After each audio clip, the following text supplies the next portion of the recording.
Several years ago in my high school Spanish classes, there was this fad. There was this game that was out there that was unavoidable. It was all that my students wanted to talk about. And this game was Clash of Clans. I don't know if you've ever played Clash of Clans before, but it's this mobile game where you try to amass an army, adding different people, adding, walls and, different structures to your land so that you can protect yourself and you can build up your army so that you can go conquer other ones. And my students were all about it. Because you see, they would organize themselves into these, into these different clans, and then they would go to war against each other. Now, whenever I would get into class, this was the first period of the day, I would have to try to settle them down so that we could get focused on the task at hand because they were so busy trash talking about the battles that they had had, these epic battles where they're trying to, defeat each other and trying to earn bragging rights.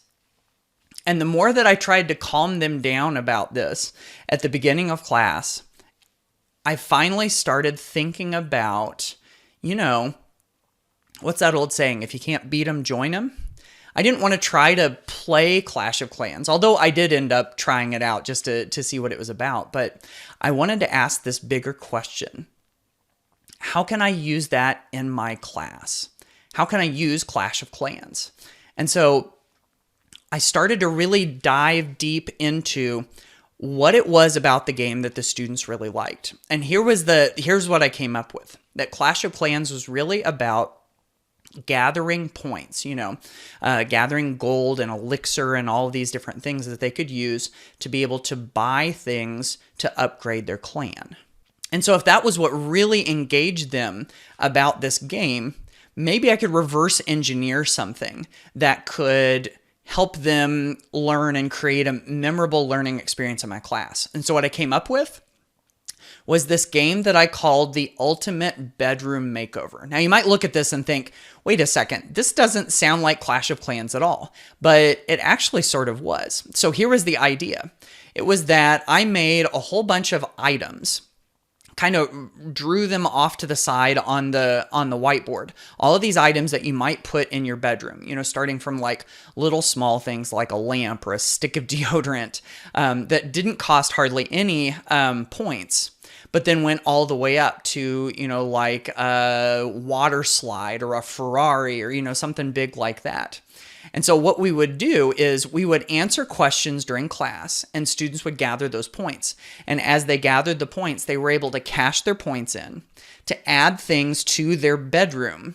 And then once they were done, all of the groups had to vote. They couldn't vote on their own, but they had to vote for the one bedroom that was the most creative use of the items that they had. And it ended up being a hit. And it was all because I sort of reverse engineered this one game that they really loved, Clash of Clans, and tried to make something that felt a little bit like it. And the beauty of games, I think, is that we have this opportunity to be a little bit competitive, that we're not sure what the outcome is going to be like, and that it really does sort of transform class into something different. And so the big question here is, how can we bring games into the classroom, and can our technology help?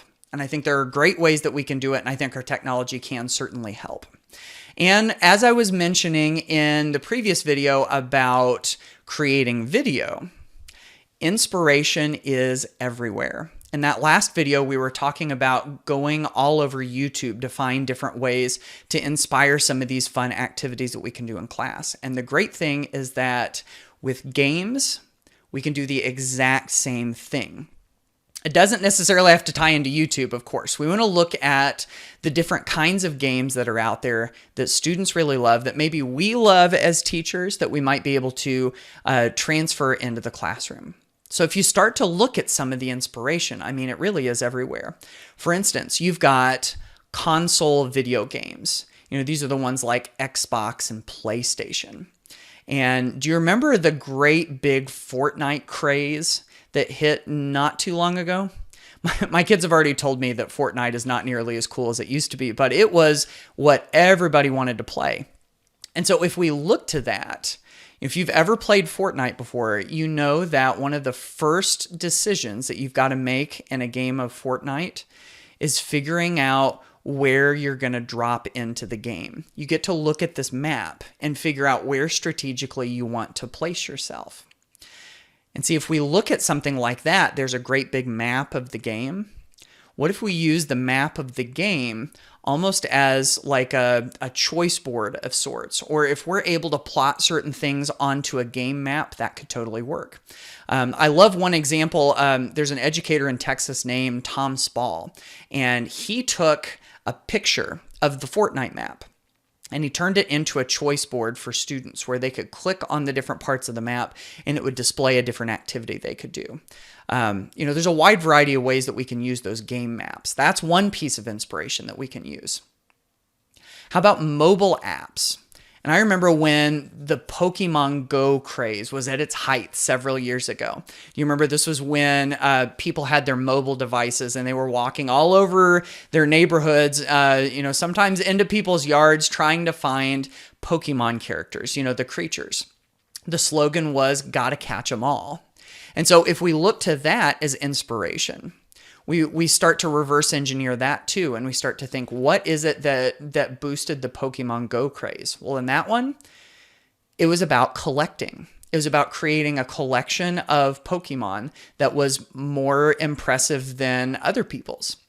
And so we can use that to create game experiences in the classroom. So for instance, what if you have, a wide variety of items or characters or whatever, and if students are able to do certain things related to your class, they're able to, capture that creature or earn that badge or, whatever. If we have certain steps that they can do to add to their collection, that makes it feel like a game. I mean, we could go on and on. How about Starbucks stars? I look at the Starbucks reward system and see, I like coffee, but I don't even really like Starbucks coffee that much. But if I can go earn extra stars, if it's double star day, I'm going to go in there. Or if there's a game where if I buy certain things, I can get extra stars, there's something to that. I will go buy coffee that I don't like that much to try to earn credits to get more coffee that I don't like that much for free. It just doesn't seem to make any sense, but there's something to that. So if you can come up with, almost a Starbucks stars type of thing, if you can do X, Y, and Z by this point, you can get extra points or extra stars. Even now, as I'm recording this video, Among Us is a big, big craze in mobile devices. And so, maybe even looking at that, I haven't even wrapped my brain around that one yet, but there's got to be all sorts of possibilities there. So if we love games a lot, how can we use them in the classroom? Well, I think there are a couple of ways to look at it. Let's look at the short-term version of this. This is something where if we want to create a game experience in our classes for a single day, there are tons of ways to be able to do that. And I think it's easy to look to a tool like Kahoot, or a tool like Quizzes, or even Quizlet Live. All three of these are examples of tools that we can use to ask our students questions. It turns them into a game, and there's a leaderboard, and they're able to earn points. Another one you could put on that list is GimKit as well. That one's a lot of fun too. And so those are all great examples of ways to use games, but sometimes students lose a little bit of motivation when they're just trying to play a single game really quickly in class. And, we got that one done. Let's do another one. Let's do another one. And at some point they're going, what's my motivation for continuing to do this? So sometimes just putting one little, extra mechanism in place to give it more meaning throughout the entire class. So for instance, if you're playing a game like Kahoot, what if you have an ongoing leaderboard for the number of times that students have won a Kahoot game? Or with Quizlet Live, this actually works better with Quizlet Live. Quizlet Live is the one where you have a small group of students working together to answer questions. And whenever they get all of the questions right without getting one wrong, then they win. And so as soon as students win one of those, what if they get a point for winning the game? Or maybe you do a top 5 thing where if they're in first place, they get 5 points, second place, they get 4 points, third place, they get 3 points, and so on and so forth. Adding a little mechanism like that, if you're going to play multiple games, creates kind of like a cumulative game that can be really engaging. Now, what about long term? What if we want to incorporate games into the classroom, but do so for longer than a day? Well, in that case, we want to start to build out, and this could work for a week or a month or an entire semester or the entire year. We want to build out some mechanisms so that students can progress through the game throughout the entire year.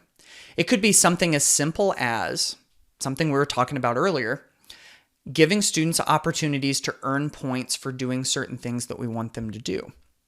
And so just setting up a system of you get X number of points for doing this, you get X number of points for doing this, you get double points for doing it in this way. Looking at some of those mechanisms of ways that you earn points in other games can totally work.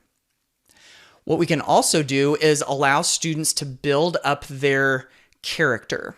In a lot of games, they call that their avatar, the person that represents them. And so, for instance, I have a friend who created a Star Wars themed game. And so as students earned different points and completed different things like benchmarks throughout their class, they were able to earn their lightsaber, or, they were able to upgrade their skills with the Force or whatever. And so that brings me to another point that really fits with all of this. What about your theme? What if you have a theme throughout the game?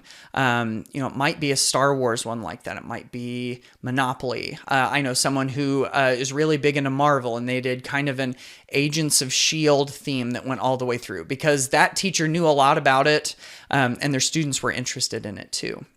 So lots of different ways that we can do this. One tool that you might check out if you want to do this kind of thing is Classcraft. Classcraft allows students to create their own avatar, like their own character, and then you can create the different upgrades and like the level ups that they can use to go throughout the year. So lots of different ways to be able to bring games into the classroom, from the little ones for just a single day all the way up to the entire year. And of course, we have lots of inspiration all around that we can use to get more good ideas.